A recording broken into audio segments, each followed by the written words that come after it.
La danse est un thème bien connu en principauté et ses liens avec l'art contemporain développé ici à la Villa Paloma vont vous permettre de plonger dans ce monde du mouvement, de la poésie, des gestes, de la dramaturgie, de l'expérience chorégraphique, des coulisses et de la répétition. C'est une continuité pour nous en réalité, puisqu'on avait déjà commencé avec le lab à la Villa Sauber, avec une première collaboration dans le cadre donc du lab avec Vito Acconci, les étudiants du pavillon Bosio. Donc pour nous c'était assez naturel de continuer, et d'autant plus que c'est dans des problématiques assez communes. Donc c'était une bonne occasion de continuer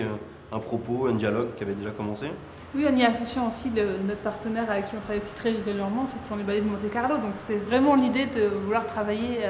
avec les trois institutions culturelles de Monaco et de faire un projet sur des territoires et des recherches sur lesquels on travaille de manière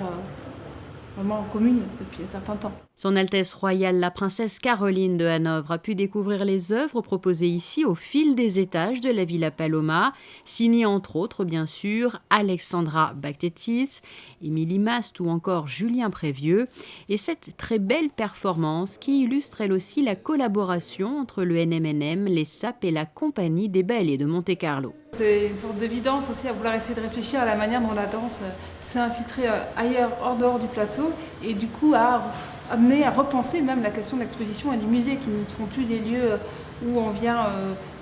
regarder une œuvre qui serait figée, autonome et là pour l'éternité, mais qui est habitée par le vivant, qui interroge notre rapport à nous en tant que spectateurs, à notre déambulation, à la temporalité de la visite et à d'autres régimes de réception que ceux auxquels on est habitué dans une expérience plus classique de l'œuvre. Donc c'était ces allers-retours-là qui nous intéressaient. Et puis nous, ça nous intéresse d'autant plus qu'en tant que musée, on se pose de fait la question de comment imaginer les expositions aujourd'hui différemment et de réfléchir le musée, le concevoir autrement, puisqu'il faut toujours changer aussi un peu les idées reçues et en tout cas essayer de réfléchir différemment l'expérience de l'exposition. Et eux, ce sont en fait deux danseurs, donc un maître de ballet et son interprète, donc qui répète à sec. En fait les mouvements qu'on voit des mains sont en fait les pas. Donc les danseurs répètent à des moments en fait pour juste se remémorer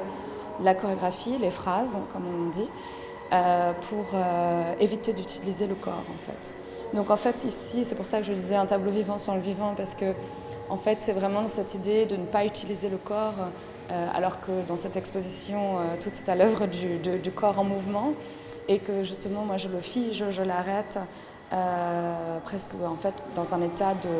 de récupération en fait. Et vous l'aurez très certainement compris, Danse, Danse, Danse va dépasser très largement le cadre de l'exposition avec le workshop et ses formes exposées, puis le débat théorique organisé dans le cadre du Monaco Dance Forum.